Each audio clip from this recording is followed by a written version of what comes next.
खबरों की तरफ बढ़ेंगे। बड़ी खबर यूसीसी पर सीएम धामी का बड़ा बयान। उन्होंने कहा कि जल्द यूसीसी लेकर आएंगे, ड्राफ्ट तैयार हो रहा है और ड्राफ्ट मिलते ही प्रक्रिया को आगे बढ़ाया जाएगा।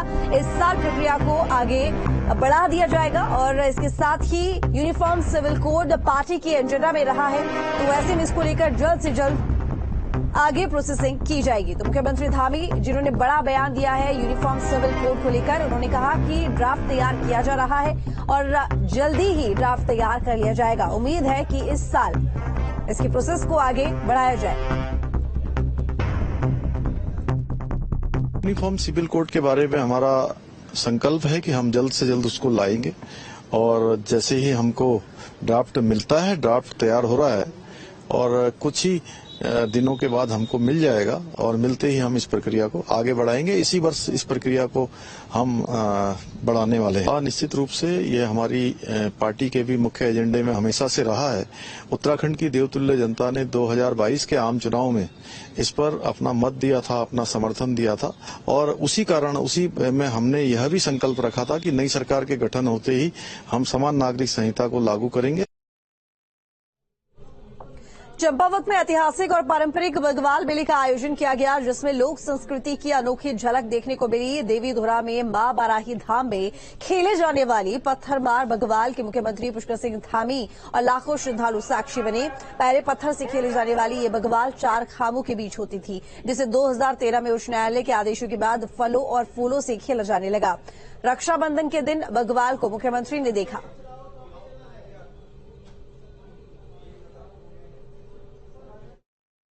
संकल्प है कि हमारा आदर्श चंपावत बनेगा और आदर्श चंपावत से ही आदर्श उत्तराखंड का रास्ता जाएगा और उसके लिए हमारे विभाग भी काम कर रहे हैं। हमारे भारत सरकार के अनेकों संस्थान इस काम में लगे हुए हैं और मां बाराही की कृपा से, हमारी सभी देवी देवताओं की कृपा से ये सारे के सारे स्थान चहुमुखी विकास की ओर आगे बढ़ेंगे। उत्तरकाशी के पाली गांव में हर्षोल्लास के साथ पौराणिक अठोर मेला मनाया गया। यहां पहाड़ के अनूठे लोक पर्व की छटा नजर आई। पेश है ये खास रिपोर्ट।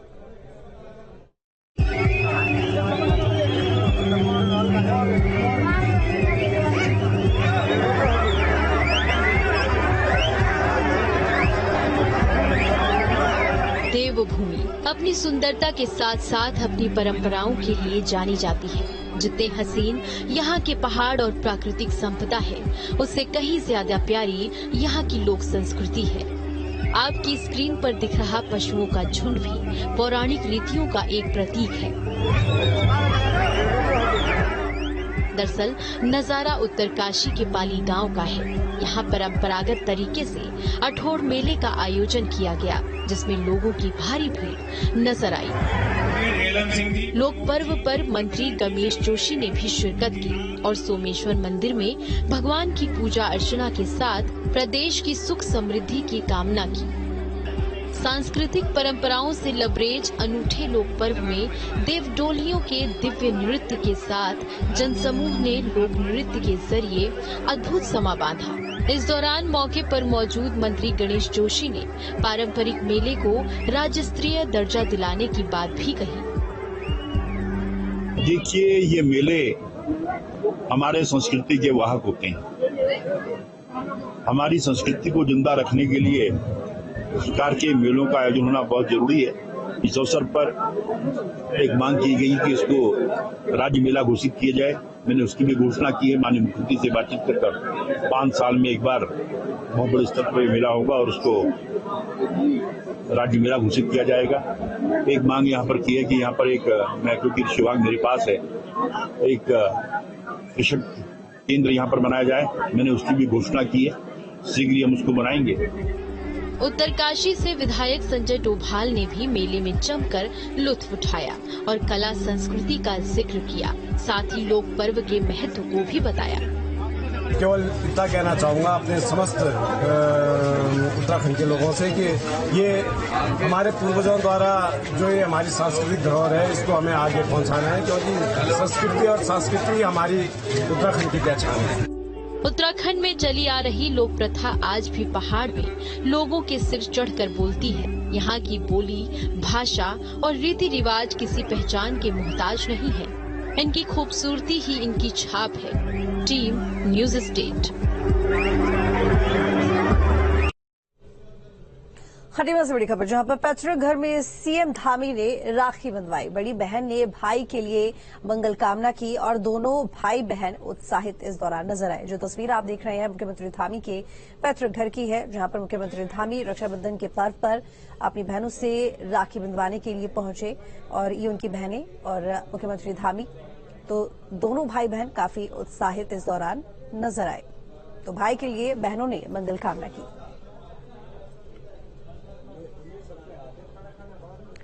लक्सर में रक्षाबंधन के पावन पर्व पर जहां एक तरफ बाजारों में रौनक नजर आई, तो फल विक्रेता और मिठाइयों की दुकानों पर भीड़ भी दिखी। वहीं दूसरी ओर लोगों को जाम के झाम से भी दो चार होना पड़ा। ये दो तस्वीरें, एक तरफ बाजारों में रौनक, लेकिन दूसरी तरफ सड़कों पर जाम नजर आया, जिसकी वजह से लोगों को दो चार होना पड़ा।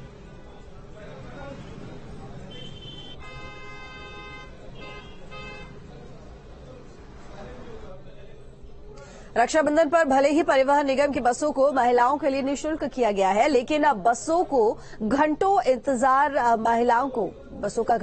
महिलाओं को करना पड़ा, क्योंकि अटिहरी में बस स्टैंड पर महिलाएं बसों के इंतजार में खड़ी रही, लेकिन उनको बस नजर नहीं आई और काफी समय तक, यानी कि कई घंटे तक का इंतजार के बाद उनको बस मिली। हालांकि मामला इतना ज्यादा पेचीदा हो गया कि महिलाओं को प्राइवेट बसेस में जाना पड़ा। मैं इस समय टिहरी जिले के नेटेरी मुख्यालय में हूं और आपको बता दूं कि रक्षाबंधन के त्यौहार पर उत्तराखंड के मुख्यमंत्री पुष्कर सिंह धामी जी ने उत्तराखंड की परिवहन की जो बसें हैं उनमें आवागमन फ्री किया हुआ था। लेकिन आश्चर्य की बात है कि आज परिवहन की बस देहरादून मसूरी होते हुए यहाँ नेटेरी तक पहुंचती है, लेकिन वो यहाँ पर नहीं पहुंची, जिस कारण यहाँ पर जो महिलाएं हैं जो रक्षाबंधन के त्यौहार पर भाइयों को राखी बांधने के लिए जा रही थी, वो यहाँ पर बस का इंतजार करती रही, लेकिन बस नहीं पहुंची, जो अपने आप में एक आश्चर्य का विषय है। यानी कहीं ना कहीं हम मान सकते हैं कि परिवहन विभाग की लापरवाही भी आज त्यौहार के दिन देखने को मिली। Arvind Nautiyal, news state, Tehri Garhwal. Roadways का इंतजार कर रहे थे, वो मिली नहीं। अब देखते कोई गाड़ी मिल जाएगी तो उससे निकल जाएंगे, तो नहीं मिली रोडवेज। हम आए तो चली गई वो, हम तो बैठ रखे यहाँ पे वैसे। देखते अगर कोई सुविधा होगी तो चले जाएंगे, तो फिर वापस जाना होगा घर। बागेश्वर उपचुनाव में बीजेपी और कांग्रेस दोनों ही दमखम के साथ चुनाव लड़ती दिख रही हैं। दोनों ही पार्टियों के प्रमुख नेता बागेश्वर पहुंचकर अपने अपने प्रत्याशियों के पक्ष में वोट की अपील कर रही हैं। मंत्री सतपाल महाराज के नेतृत्व में रैली निकाली गई।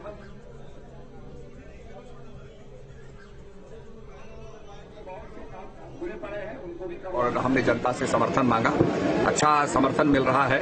और जो विकास के काम है, जिसमें हमारी जल जीवन मिशन की योजना है, घर घर पानी पहुंचाने की योजना है, और यहाँ पर बागेश्वर में जो है सीवेज सिस्टम की योजना है, ये सब सरकार पूरा करेगी। और निश्चित रूप में सबसे आग्रह है कि विकास में आगे गति देने के लिए पार्वती दास को यहाँ से विजय बनाइए। चंदन रामदास जी ने इस क्षेत्र में बहुत काम किया, बार बार वो जीतते रहे, लोकप्रिय नेता थे। आज उनकी पत्नी खड़ी है, अर्धांगिनी खड़ी है, उसको विजय बना करके हम विकास को गति दें, यही सबसे हमारी प्रार्थना है। बागेश्वर विधानसभा सीट पर हर रोज चुनाव का रंग चढ़ता जा रहा है। 2002 की अगर बात छोड़ दें तो ये सीट हमेशा हर विधानसभा चुनाव में भारतीय जनता पार्टी के खाते में गई। 2002 में जब चुनाव हुआ तो कांग्रेस के जो प्रत्याशी थे उन्होंने जीत दर्ज की थी, लेकिन उसके बाद कांग्रेस हमेशा यहां पर चुनाव हारती रही। ये बात और है कि बागेश्वर की दूसरी विधानसभा सीट कपकोट पर कांग्रेस ने 1-2 बार कब्जा जरूर जमाया, लेकिन बागेश्वर भाजपा के हाथ से कभी नहीं गई। और इसका एक बड़ा कारण ये भी रहा कि हमेशा हर चुनाव में या तो बसपा या यूकेडी इस पूरी फाइट को, बागेश्वर जो अनुसूचित जाति के लिए आरक्षित है, इस पर होने वाले चुनाव को त्रिशंकु बनाती रही, ट्रायंगल बनाती रही। तो ट्रायंगल फाइट में भाजपा को फायदा भी मिलता रहा, लेकिन ये बात हमेशा साबित होती रही कि भाजपा की जीत यहां से बिल्कुल तय थी। लेकिन इस बार पहली बार जो ये उपचुनाव होने जा रहा है, इसमें ऐसा लगता है कि भाजपा और कांग्रेस के बीच कड़ी टक्कर होगी। चंदन रामदास की पत्नी यहां से भारतीय जनता पार्टी की प्रत्याशी है और कांग्रेस ने आम आदमी पार्टी से अपनी पार्टी में शामिल किए गए बसंत कुमार को अपना प्रत्याशी बनाया है। पिछली बार के चुनाव परिणाम की अगर मैं बात करता हूं तो मंत्री चंदन रामदास को 32,500 के आसपास वोट मिले थे। वहीं कांग्रेस के रंजीत दास दूसरे नंबर पर रहे थे, जिनको तकरीबन 18-19 हजार के बीच में वोट मिले थे। और तीसरे नंबर पर आम आदमी पार्टी के बसंत कुमार रहे थे। चूंकि लगातार 4 बार वहां से चंदन रामदास के जीतने के बाद अब भाजपा को लगता है कि वो सीट भाजपा में हो गई है। लेकिन 5 तारीख की वोटिंग के बाद जब गिनती होगी और जब परिणाम सामने आएंगे तो तभी पता चलेगा कि वो सीट किसके हिस्से में जा रही है। फिलहाल चूंकि पृष्ठभूमि पर अगर हम गौर करते हैं तो वो वाकई ही भाजपाई सीट दिखती है, लेकिन राजनीति में कभी भी उलटफेर हो सकता है। अपने सहयोगी कैमरामैन सोनी कुमार के साथ न्यूज स्टेट के लिए देहरादून से अजीत सिंह राठी। कांग्रेस भी बागेश्वर उपचुनाव में जीत के लिए जोर आजमाइश में लगी हुई है। बागेश्वर में कांग्रेस ने रैली निकालकर अपने प्रत्याशी का प्रचार प्रसार किया और बीजेपी पर भी निशाना साधा।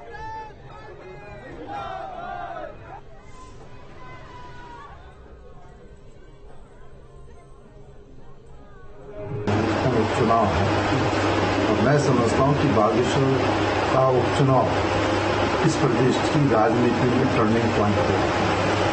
जहां तक आपने कहा कि बागेश्वर का उपचुनाव हम किन मुद्दों पर लड़ रहे हैं, बागेश्वर का उपचुनाव हम आम जन के हितों को संरक्षित करने के लिए लड़ रहे हैं। आज महंगाई अपने चरम पर है, बेरोजगारी अपने चरम पर है, अंकिता भंडारी हत्याकांड होता है, उनके अपराधियों को सरकार संरक्षण देने का काम करती है।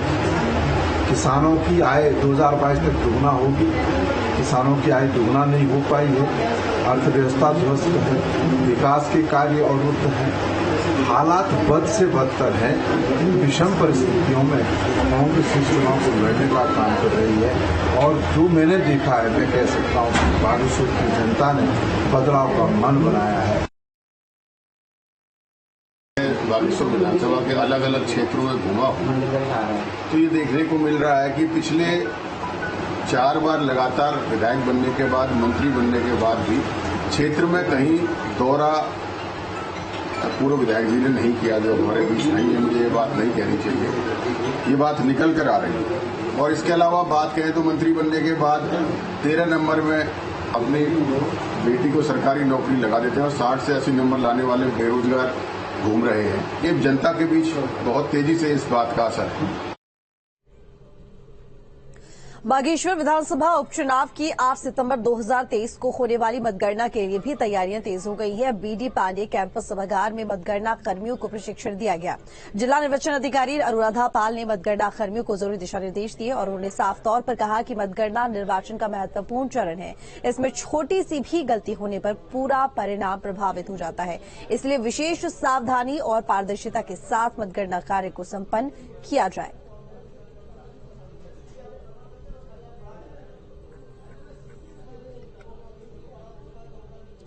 पूर्व कैबिनेट मंत्री और कांग्रेस नेता हरक सिंह रावत ने बेटी के मेडिकल कॉलेज और पेट्रोल पंप में छापेमारी को लेकर बड़ा बयान दिया है। उनका साफ तौर पर कहना है कि जनरेटर वन विभाग ने रखवाए थे और इस बात की उनको जानकारी नहीं थी। हरक का कहना है कि वो हर जांच के लिए तैयार हैं। उन्होंने बीजेपी सरकार पर ईर्ष्यावश कार्रवाई करने का आरोप लगाया है। बता दें कि पूर्व मंत्री की बेटी के शंकरपुर में बने कॉलेज और पेट्रोल पंप में विजिलेंस विभाग ने छापेमारी की थी, जहां से 2 जनरेटर सेट बरामद किए गए हैं।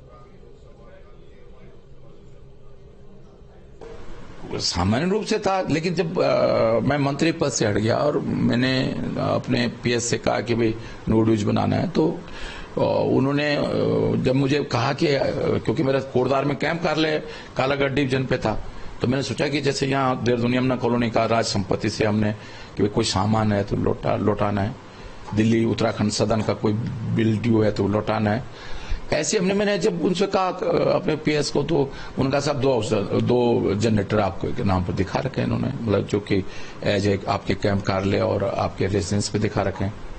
तो मैंने उनको लिख दो, वापस कर दें। भ्रष्टाचार किसको कहते हो आप? अभी सारे भर्ती घोटाले में सारे भाजपा के लोग नाम आए कि नहीं आए? अंकिता हत्या हुई, इसमें भाजपा के लोग नाम आ रहे हैं। आज तक वीआईपी का कुछ पता नहीं चल पा रहा है। अब पिछले जब से ये सरकार आई है, मतलब मैं सोचता हूँ कि दुर्भाग्यपूर्ण है। दुर्घटनाएं देखो सबसे ज्यादा एक्सटेंड हो रहे हैं। भ्रष्टाचार में लिप्त था तो जब 5 साल क्यों मंत्री बना के रखा भाई?